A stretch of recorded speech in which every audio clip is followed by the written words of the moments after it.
This is Mike Jurgens from QuattroWorld here with Mike Rockenfeller. And good to be here with you today. So what's it like to be in the #1 car this year? Well, it's nice. It means that we did something right last year. So that's good, but you know, it doesn't help us in the race this year. So we have to focus and you know, put everything together and do the same job again. And maybe, if we are very lucky, we can be on the podium again. But you never know in Le Mans. So you've been a busy guy with the DTM races. How's that working out this year? You guys seem to be doing pretty well. Yeah, it's not too bad. I mean, first race we were unlucky on my car, had a problem and I couldn't perform well. And the second one I won, and the third race, just last Sunday I finished 5th, so it's okay. I'm 3rd in the championship, still a long way to go. And yeah, I'm happy to be involved in the DTM.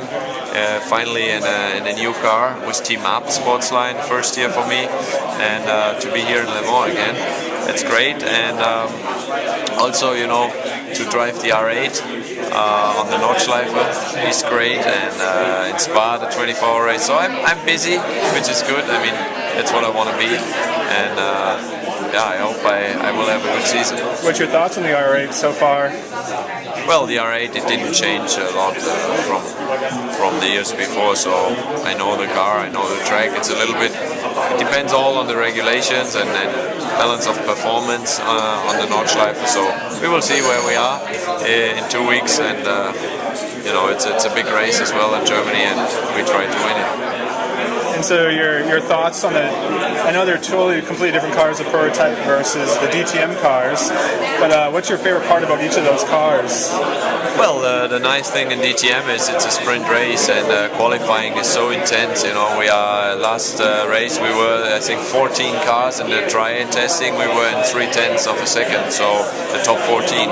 So that means you have to squeeze everything out, and which is mentally very hard and exhausting in the qualifying in DTM. So I like that, to really put it together in one lap. And on the R18, you know, it's the rhythm, it's a powerful car, a lot of downforce, so it feels more in the direction of an F1 car, I would say. I mean, I've never driven one, but if I see lap times and if I look at the car, it looks very sophisticated, and it's a pleasure to be in there and to share the car with my two teammates. It's also nice, and you know, to stick together and really work together well. That's the nice part about Le Mans and 24-hour races. And you're also used to the closed cockpit aspect of the DTM car.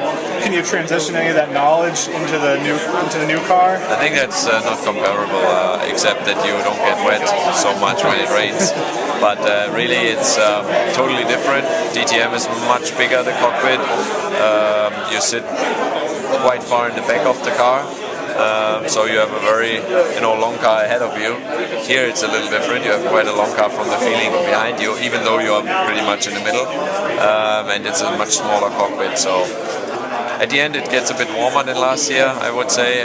With the R15 we had a lot of fresh air, but hopefully we have more top speed now, and that's what counts here at the moment. From QuattroWorld, I wish you a good week, and hopefully you follow our race and keep the fingers crossed that we can win again.